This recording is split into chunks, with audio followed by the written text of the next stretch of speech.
Corea, verano de 1950. Los Estados Unidos llevan a las Naciones Unidas a una guerra contra el comunismo en Asia.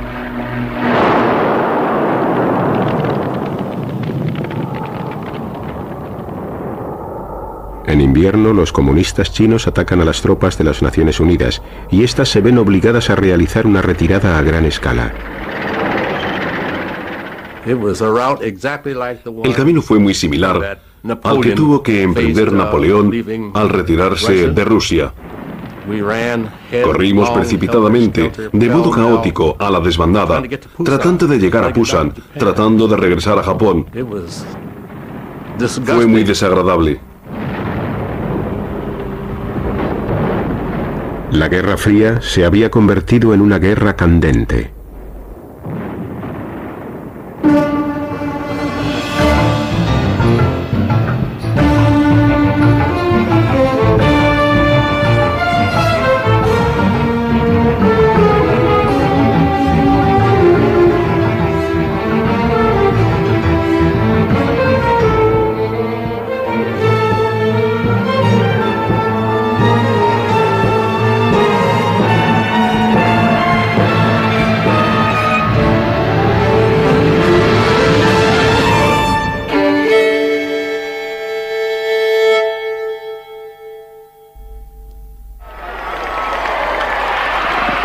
Agosto de 1945. Al final de la Segunda Guerra Mundial, el ejército japonés, que ocupaba Corea desde hacía 35 años, se rindió.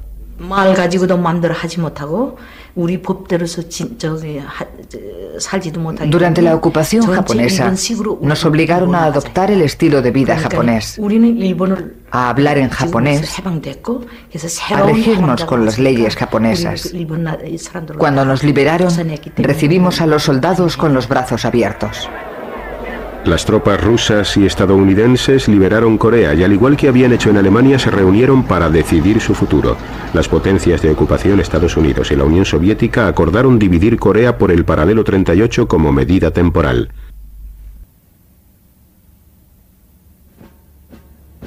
Estados Unidos controlaba la zona sur de la división.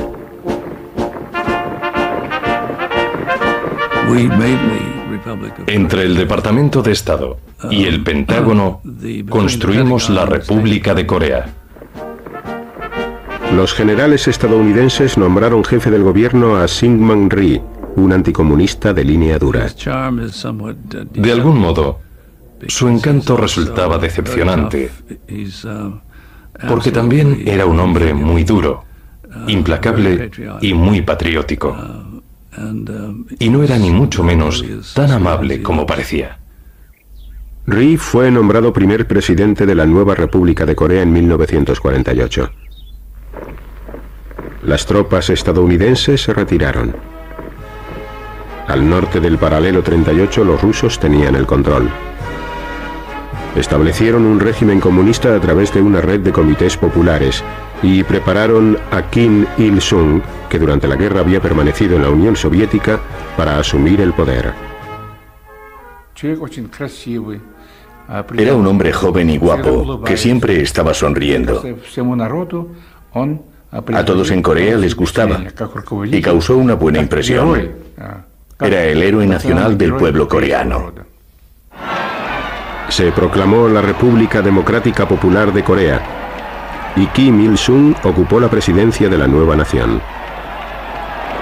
Cuando las tropas soviéticas se retiraron, Kim empezó a soñar con unificar Corea bajo el comunismo. Kim Il-sung comprendía que resolver el problema de la unificación de las dos Coreas era muy difícil y que para llevar a cabo su proyecto necesitaría ayuda. Por supuesto, esperaba recibirla de la Unión Soviética. En marzo de 1949, Kim Il-sung se desplazó hasta Moscú. Su objetivo secreto era conseguir el permiso de Stalin para invadir Corea del Sur.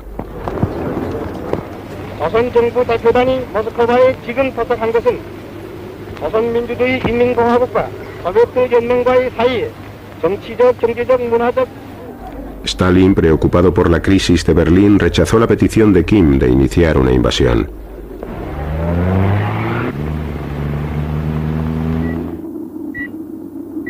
A finales de 1949 la situación internacional había cambiado.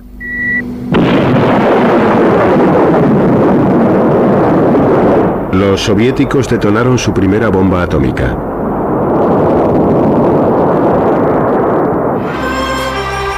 La revolución comunista en China al final había triunfado. Mao Zedong proclamó la República Popular de China. Mao y Stalin firmaron un tratado de amistad, constituyendo así una alianza comunista mundial y abriendo un segundo frente de la Guerra Fría en Asia. Por aquel entonces, Stalin confiaba en que los Estados Unidos no quisieran reaccionar ante los acontecimientos que tenían lugar en Asia. En 1950 finalmente aprobó la iniciativa de Kim Il-sung de invadir Corea del Sur.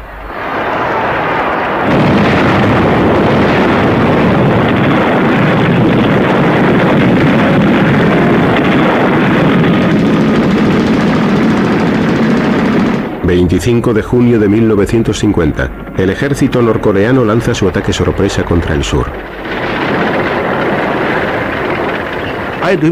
Incluso hoy recuerdo perfectamente el día que estalló la guerra. Era un domingo por la mañana y escuchamos esa especie de estruendo remoto procedente del norte. Equipadas con artillería y tanques rusos y dirigidas por asesores soviéticos, 10 divisiones de combate del ejército de Corea del Norte invadieron el sur. Creíamos que teníamos que luchar por nuestra patria, por nuestro pueblo, por nuestro dirigente Kim Il-sung. Estábamos convencidos de que lo mejor sería liberar el sur y unificar Corea, y luchábamos para conseguirlo. Domingo por la mañana en Corea, sábado por la tarde en Washington. Se están preparando los periódicos del domingo para llevarlos a la imprenta. El domingo por la tarde recibí una llamada del oficial de servicio de la UP. Me comunicó que Corea había sido invadida por los norcoreanos. Por un momento, la noticia me sorprendió tanto que no supe qué decir. No sabía si se estaba riendo de mí o si realmente estaba seguro de lo que decía. Los oficiales de alto rango fueron llamados esa misma noche al Departamento de Estado. Cuando invadieron Corea del Sur, sentimos que era necesario tomar medidas al respecto sin perder un momento. No habíamos planeado exactamente en qué consistirían dichas medidas, ni tampoco hasta dónde teníamos que llegar.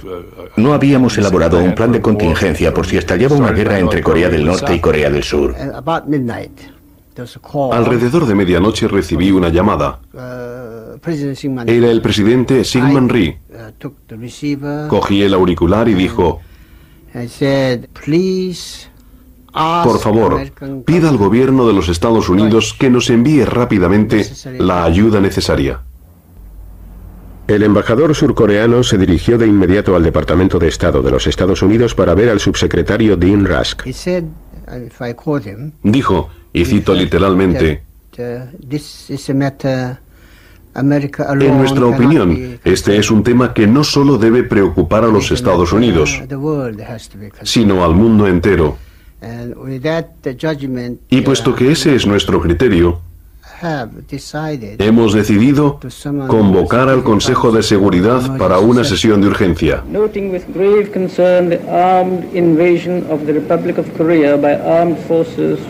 Al día siguiente el Consejo de Seguridad se reunió.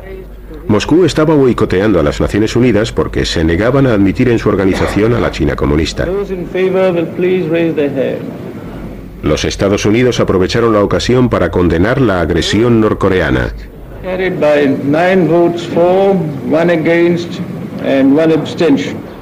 2 días después, el Consejo de Seguridad votó la creación de una fuerza militar de las Naciones Unidas para defender a Corea del Sur.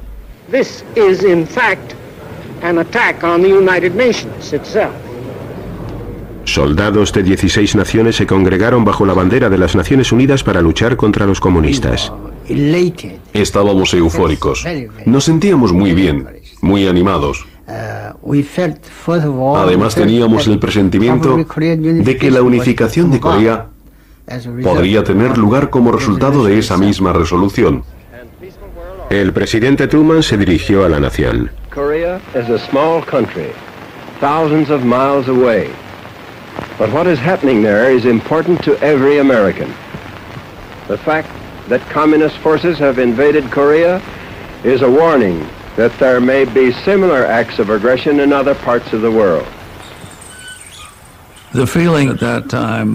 En aquellos momentos, parecía que no podrían haber llevado a cabo una operación militar de tal magnitud sin el apoyo del ejército ruso. En otras palabras, nada más comenzar el conflicto, llegamos a la conclusión de que se trataba de un movimiento, de un acontecimiento que estaba ocurriendo dentro del marco de la Guerra Fría.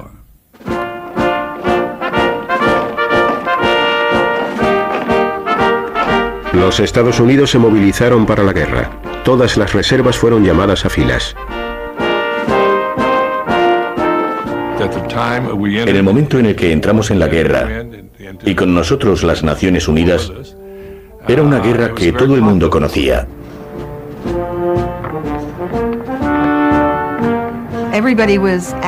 Todos estaban muy nerviosos, organizando los preparativos para emprender el viaje.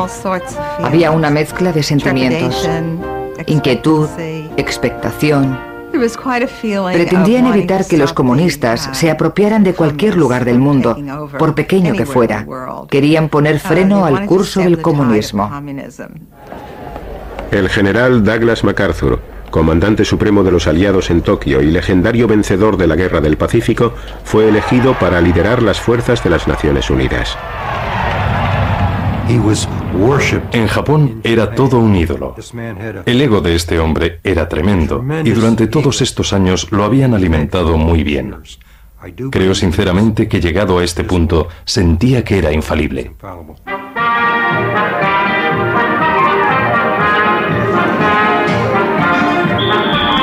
Las tropas que más cerca estaban de Corea eran las fuerzas de ocupación en Japón, pero pocas estaban preparadas para entrar en combate.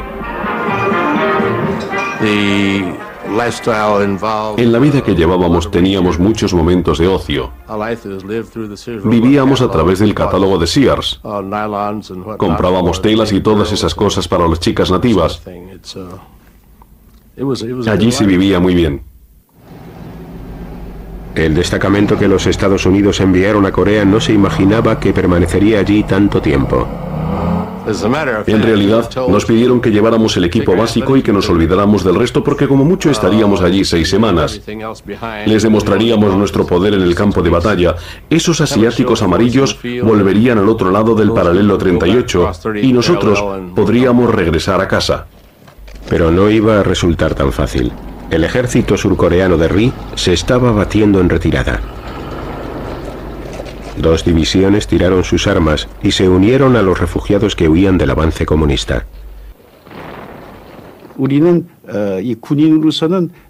Como soldados nos esforzamos al máximo, pero teníamos toda la situación en contra.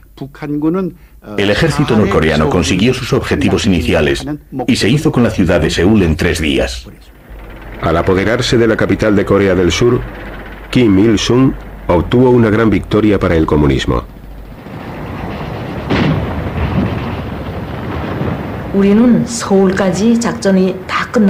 Cuando llegamos a Seúl, el ejército nos dijo que la campaña había finalizado y nos explicaron las reformas políticas que iban a llevar a cabo.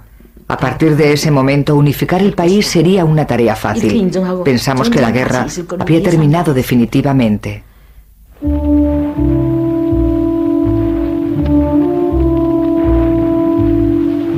Las tropas norteamericanas no salieron mejor paradas que las de Corea del Sur. Como carecía de armas antitanque, la línea estadounidense se derrumbó.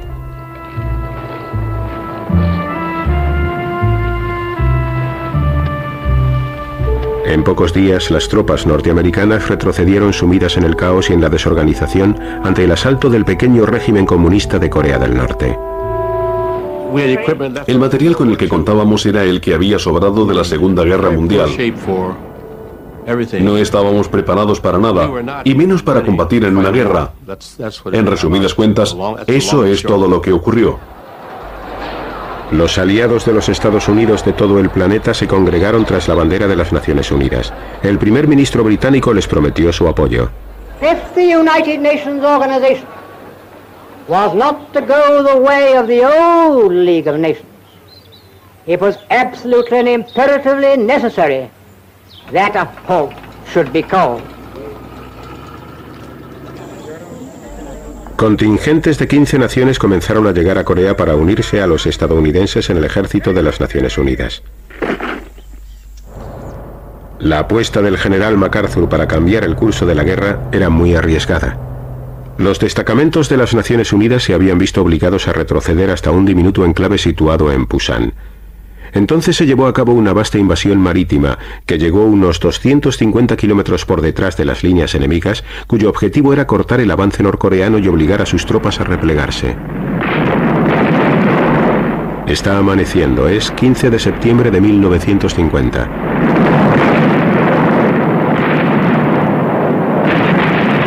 La mayor flota de invasión vista desde la Segunda Guerra Mundial bombardea el puerto de Incheon.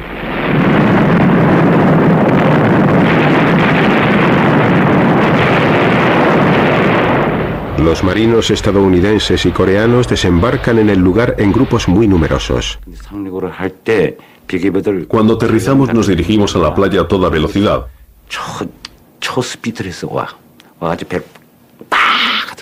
La rampa de la lancha de desembarco se abrió haciendo un ruido espantoso. Y nos lanzamos al ataque con nuestras armas bajando la rampa entre gritos. Allí había un malecón de rocas escarpadas y teníamos que escalarlo. Cuando desembarcamos, nos encontramos ante una situación terrible. Parte de la ciudad estaba en llamas. Llovía y la lluvia se mezclaba con el humo y el fuego del bombardeo. Si estas playas hubieran estado defendidas por tropas japonesas o alemanas similares a las que participaron en la Segunda Guerra Mundial, hubiéramos podido considerarnos afortunados por el mero hecho de llegar a la orilla, y puede que no tan afortunados una vez allí. En menos de 2 semanas, las tropas de las Naciones Unidas se vieron inmersas en una encarnizada lucha por volver a tomar el control de la capital de Corea del Sur, Seúl. 50 civiles resultaron muertos durante el fuego cruzado. Mi casa estaba situada en una colina y allí en la zona norte tenía lugar un fuego cruzado entre las tropas de las Naciones Unidas y el Ejército Popular de Corea del Norte. Al final mi padre nos dijo que sería mejor que nos dividiéramos. De este modo al menos un miembro de nuestra familia sobreviviría a esta guerra.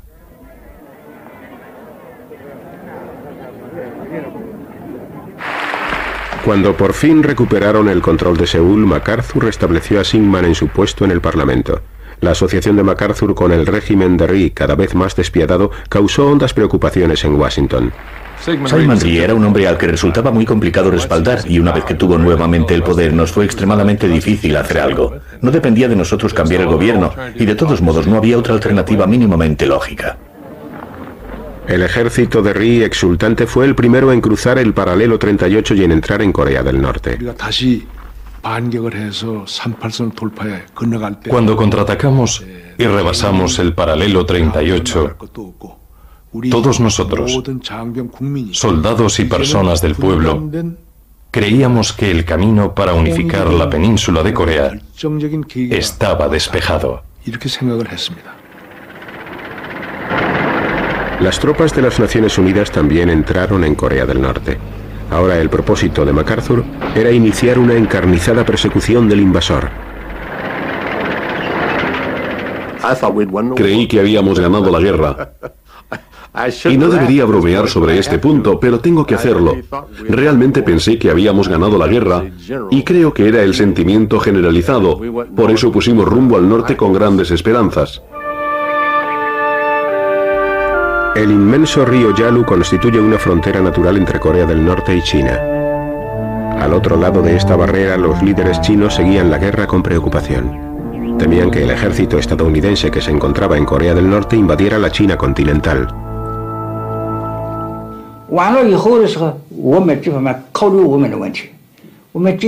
Si derrotaban a Corea del Norte, solo el río Yalu nos separaría de los estadounidenses.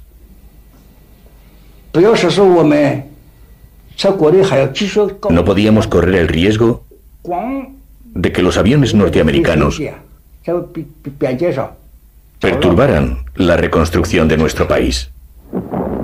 A Beijing llegó un mensaje urgente que procedía de la arrasada Corea del Norte. Mao Zedong recibió una delegación del gobierno. ¿Qué podemos hacer?, le preguntaron. No podemos retirarnos. Nos atacan por aire, por mar y por tierra. Y queda muy poco del ejército coreano. Han muerto muchos hombres. ¿Qué podemos hacer ahora? Las opiniones de los dirigentes comunistas de Beijing estaban profundamente divididas en lo que a la intervención se refería. Mao recibió telegramas secretos de Stalin en los que se le instaba a entrar en la guerra para salvar a Corea del Norte. Mao parecía dispuesto a hacerlo, puesto que quería reafirmar el poder de China en Asia. Mientras tanto, el ejército de las Naciones Unidas y el de Corea del Sur seguían su camino hacia el norte.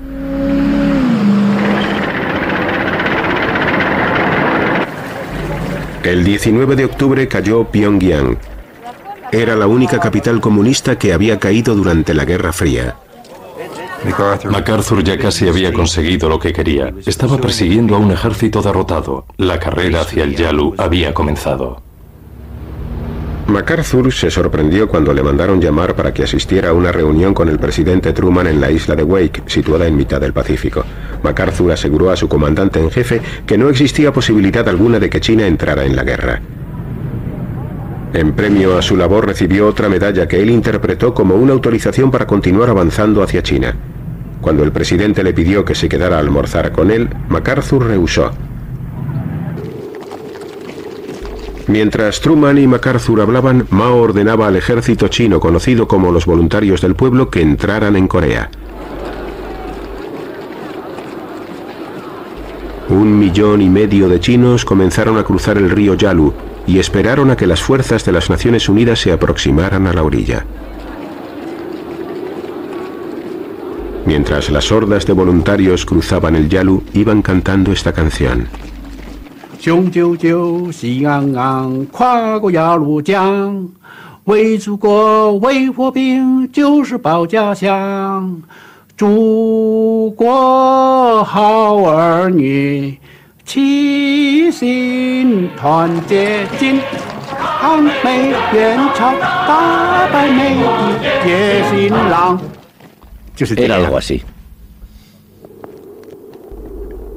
El ejército de las Naciones Unidas, que ignoraba que las tropas chinas se estaban agrupando, hizo un descanso para celebrar el Día de Acción de Gracias, en el que sirvieron pavo asado y salsa de arándanos. MacArthur y sus soldados seguían pensando que para cuando llegaran las Navidades, la guerra ya habría terminado. El Día de Acción de Gracias de 1950 estuvo muy bien. Hacía buen tiempo y se sirvieron los platos típicos de ese día. Teníamos todo lo que hubiéramos tenido en casa. Fue un día muy agradable, pero fue el último buen día que tuvimos. A la mañana siguiente, 300.000 chinos atacaron.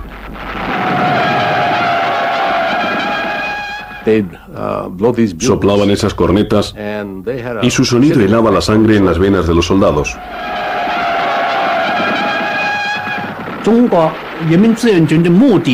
El primer objetivo de los voluntarios al entrar en Corea era defender sus ciudades y su país, su patria.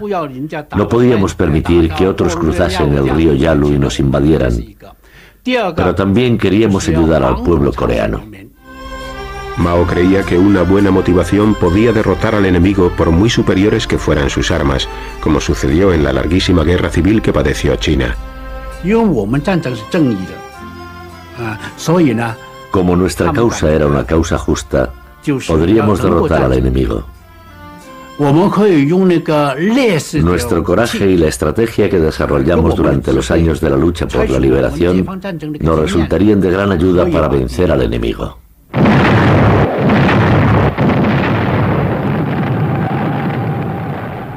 Cuando China entró en Corea, nuestra primera reacción fue pensar que estábamos ante una guerra, ante una situación totalmente nueva. Era una situación espeluznante y extremadamente preocupante. En el siguiente cambio de rumbo de esta guerra oscilante, los contingentes de las Naciones Unidas tuvieron que retroceder rápidamente, abandonando en su marcha vehículos y equipamiento.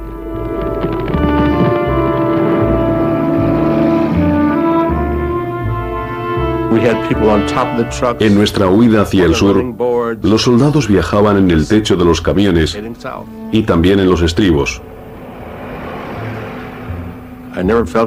Nunca en mi vida me había sentido tan impotente como formando parte de un ejército que huye.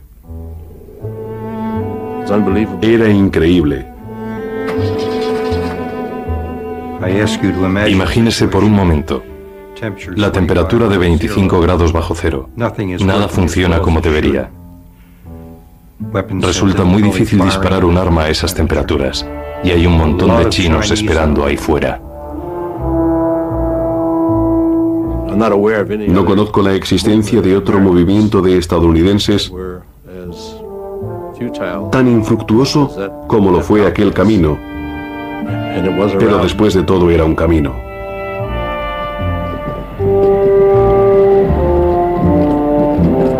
Los soldados estadounidenses lo llamaron la fiebre de la deserción. We are fighting in Korea for our own national security and survival. We have committed ourselves to the cause of a just and peaceful world order through the United Nations. We stand by that commitment. Durante una rueda de prensa que tuvo lugar en Washington, varios periodistas interrogaron repetidamente a Truman sobre la posibilidad de utilizar la bomba atómica. Y lo intenté una y otra vez porque sabía que el presidente no podría callarse una cosa así. La gente incluso comenzó a pensar que quizás fuéramos a utilizar la bomba atómica. Los boletines sobre las conferencias de prensa del presidente daban la vuelta al mundo inmediatamente, y esta noticia hizo cundir la alarma. El primer ministro británico Clement Attlee estaba tan asustado que se desplazó inmediatamente a Washington para participar en una reunión para solucionar la crisis. My aim in these talks is to align our policies in the new and troubled situation in the world and to find the means of upholding what we both know to be right. Al día siguiente, Truman aseguró a Attlee que no tenía previsto utilizar armas atómicas. Creo que los estadounidenses comprendían que esa medida tendría represalias. Si la usaban, nosotros también la usaríamos. Teníamos un acuerdo con China. Por eso no utilizaron la bomba atómica. Ese invierno, el sufrimiento llegó a los hogares de muchas familias estadounidenses, precedido de unos golpes en la puerta. El 29 de diciembre sonó el timbre. Era viernes y acababa de lavarme la cabeza. Abrí la puerta y allí estaba ese chico que venía a entregarme un telegrama. Después se dio la vuelta y se marchó. En ese momento supe que el telegrama me iba a decir si estaba muerto o vivo. Cuando lo abrí, lo primero que hice fue darle gracias a Dios de que hubiera desaparecido en combate. No nos comunicaron que había sido hecho prisionero de guerra hasta un año después, incluso aunque sabíamos que estaba en un campo. De un día a otro día nunca supe cómo estaba. De carta a carta nunca supe si estaba vivo. Por eso siempre conservé la esperanza de que regresara a casa, pero nunca pude decir que lo haría.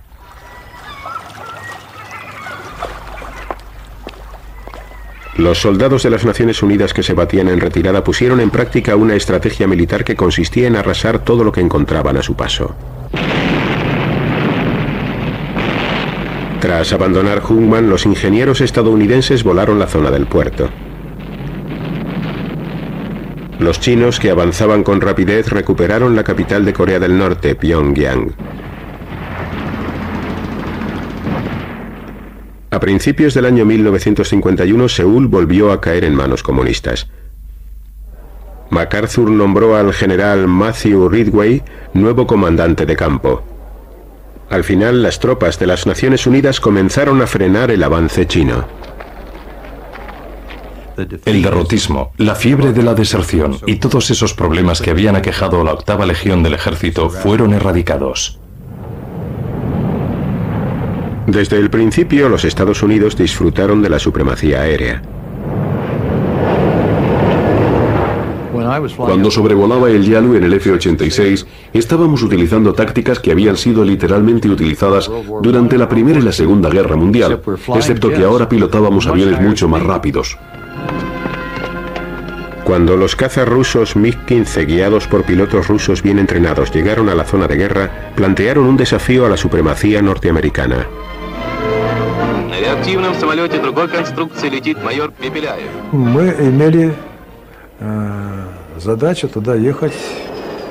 Nuestra misión allí consistía en formar a los pilotos, pero al final terminamos tomando parte en la guerra de Corea.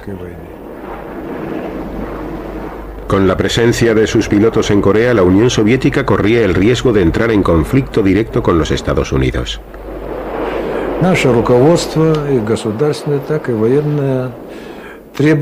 Nuestro gobierno y también los militares exigieron estricta confidencialidad. No podíamos dejar que el enemigo se enterara de que estaban luchando contra los rusos.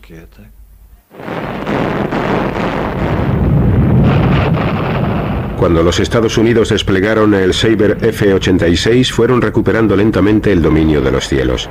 Esto permitió a la flota aérea estadounidense mantener una ofensiva constante sobre los blancos terrestres. Para los ataques terrestres utilizábamos los F-9F, los Panthers. En ese tipo de aviones se podía transportar una gran carga explosiva y también 1000 kilos en bombas aproximadamente.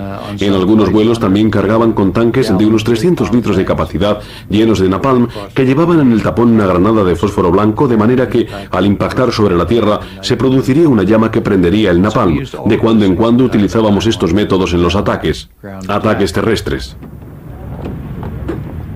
Entonces MacArthur ordenó bombardear las ciudades chinas y continuar con la guerra sobre ese territorio. Esto fue demasiado para Truman.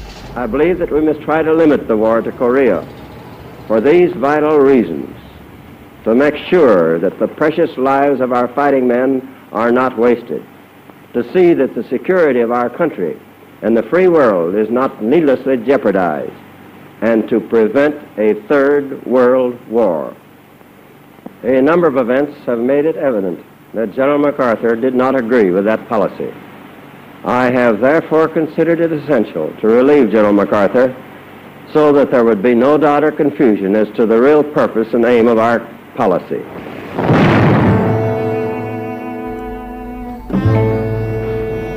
En el verano de 1951, las dos partes combatieron hasta llegar a un punto muerto en las colinas de Corea, casi en el mismo lugar donde se había iniciado la lucha un año antes. Cada mes había que lamentar unas 2.500 bajas en las filas de las Naciones Unidas.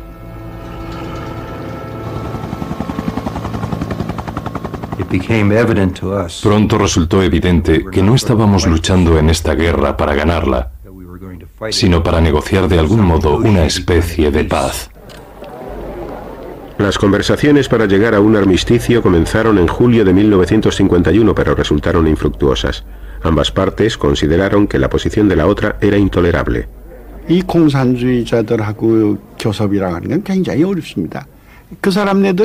Negociar con los comunistas era muy difícil. Para ellos las negociaciones eran otro campo de batalla, una táctica para ganar tiempo. Entre los principales escollos que se encontraron en las conversaciones para alcanzar la tregua estaba el destino de los prisioneros de guerra. Tanto Corea del Norte como Corea del Sur maltrataban a sus prisioneros. 1 de cada 3 prisioneros de guerra estadounidense capturado por los norcoreanos no sobrevivía al primer invierno. Muchos morían enfermos de disentería por causa de las diarreas, de las graves palizas o debido a la malnutrición. Algunos de ellos no eran más que rezagados. Si se quedaban atrás les golpeaban con las culatas de sus rifles hasta que morían o acababan con ellos a golpes de bayoneta. Si no te mantenías en pie morías, así de simple. Preocupados por el número de muertos, los chinos asumieron el control de los prisioneros y organizaron charlas diarias para adoctrinarles.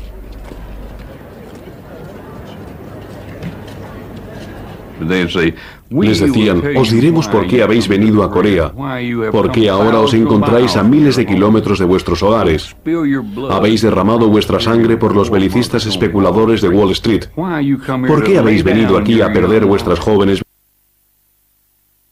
Se estarán acostando con vuestras esposas e hijas. ¿Acaso creéis que eso es justo? Y así seguían durante días enteros, durante horas enteras, continuamente. Pero en la patria de los combatientes a muy pocos les interesaba la guerra de Corea. En la Segunda Guerra Mundial todos estaban pendientes del curso que tomaban los acontecimientos, pero la guerra de Corea no le interesaba a nadie. Los periódicos escribieron muy poco sobre ella.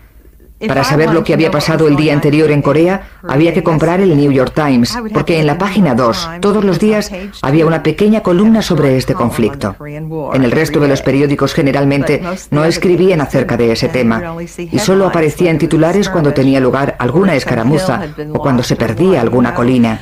A la gente no le interesaba en absoluto. No ocurrió lo mismo con la guerra de Vietnam. Entonces, desayunabas, comías y cenabas pegado a la televisión para ver las últimas batallas.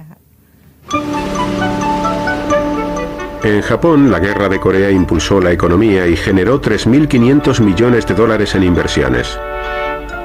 Japón, el antiguo enemigo, se convirtió en un bastión del capitalismo en su lucha contra el comunismo en Asia.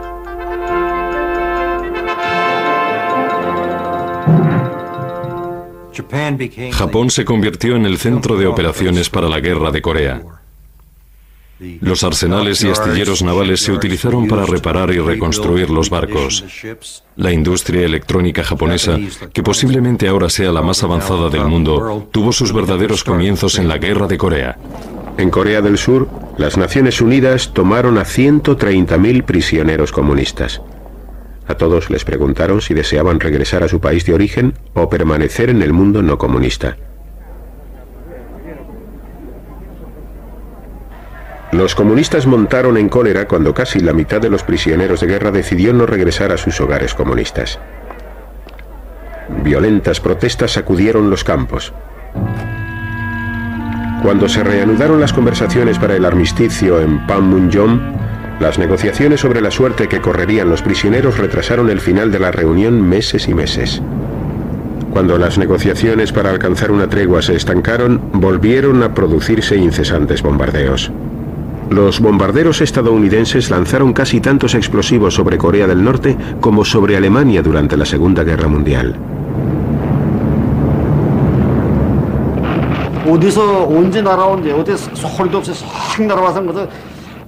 Los bombarderos llegaron sin avisar y murió mucha gente durante el ataque. Había personas muertas por todas partes. Apenas si quedaba una sola casa en pie. Bombardearon las grandes ciudades, los pueblos y las zonas rurales sin hacer distinciones. Lo vi todo con mis propios ojos.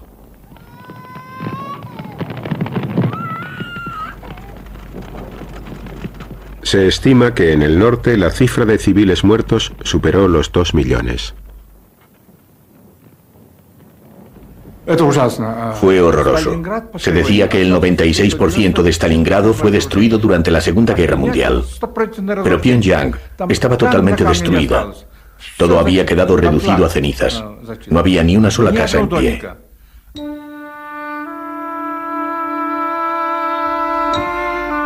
Durante la guerra, ambas partes cometieron horribles atrocidades.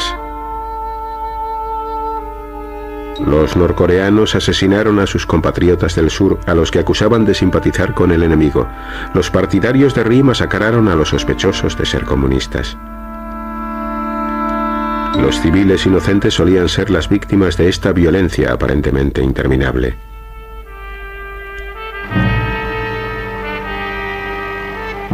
En Panmunjom, las conversaciones continuaban. En 2 años hubo cientos de reuniones.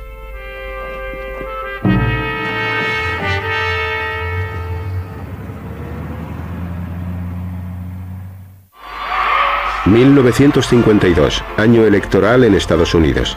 Después de 2 años en guerra, Truman decidió no seguir al frente de los demócratas. Los republicanos escogieron a Dwight Eisenhower. Su eslogan: "Iré a Corea". A muchos de nosotros, el presidente Truman nos había desilusionado. De algún modo yo le culpaba por la guerra. Por eso, cuando llegaron las elecciones del año 52, estaba impaciente por votar a Eisenhower. Me parecía el hombre más apropiado para el cargo porque era militar y había prometido hacer todo lo posible por acabar con esta guerra. Eisenhower derrotó a los demócratas. Obtuvo una victoria aplastante. En el este también se habían producido algunos cambios. En marzo de 1953 el mundo comunista lloraba la muerte de Stalin. Stalin había mantenido la guerra en marcha. Sus sucesores querían que acabara.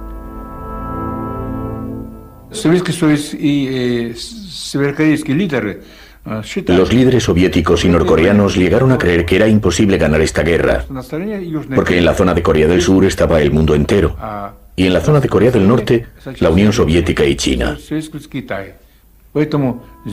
Por lo tanto, un armisticio era inevitable. Por fin, el 27 de julio de 1953 se acordó un alto el fuego. Chinos, norcoreanos y estadounidenses dieron su apoyo a este acuerdo. El presidente de Corea del Sur, Syngman Rhee, se opuso a la tregua y se negó a firmar. Entonces comenzó el duro trabajo de intercambiar prisioneros de guerra. 75.000 prisioneros comunistas fueron entregados y 12.000 prisioneros de las Naciones Unidas puestos en libertad.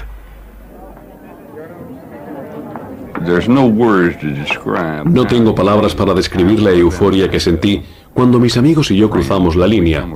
Fue como si me quitaran un gran peso de encima. Era como si durante los últimos 2 años hubiera estado soportando sobre mis hombros toneladas y toneladas y de repente podía respirar de nuevo. Me sentía más ligero y era libre. La libertad. La libertad es algo indescriptible. Bernie Gehling también regresó a casa. Florence estaba allí para recibirle. Nos conocimos 6 meses antes de casarnos y tan solo habíamos vivido 6 días como marido y mujer. El joven de pelo rubio y ondulado que se marchó regresó con el pelo negro y liso y además mucho más delgado.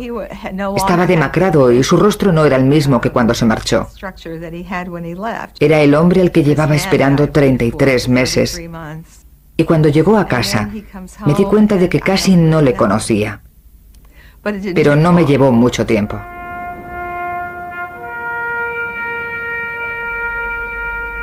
$54.000 estadounidenses no regresaron a sus hogares. La guerra se cobró las vidas de 3.000 hombres pertenecientes a los ejércitos de otras 15 naciones. En China, Mao consideró que se trataba de una gran victoria y los voluntarios regresaron a sus hogares como héroes. Se estima que 500.000 de soldados chinos murieron durante la guerra.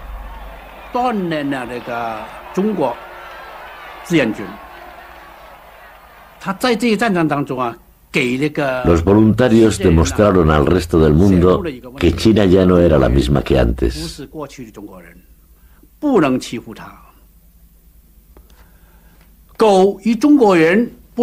China ya no aceptaba las bravuconerías. Había dejado de ser el país pobre de Asia. En el norte y en el sur, 3 millones de coreanos resultaron muertos, heridos o simplemente desaparecieron. Otros 5 millones se quedaron sin hogar.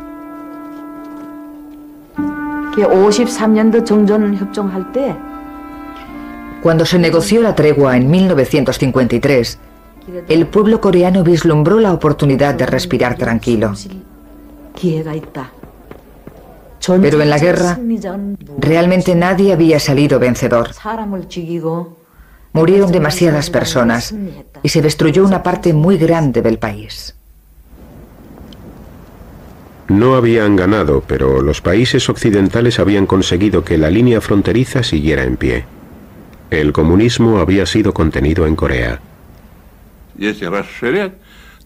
En líneas generales, fue una derrota para el socialismo. No fuimos capaces de imponer el sistema socialista en Corea del Sur, de modo que fracasamos. 40 años después, al final de la Guerra Fría, la frontera entre las dos Coreas seguía estando en el mismo punto.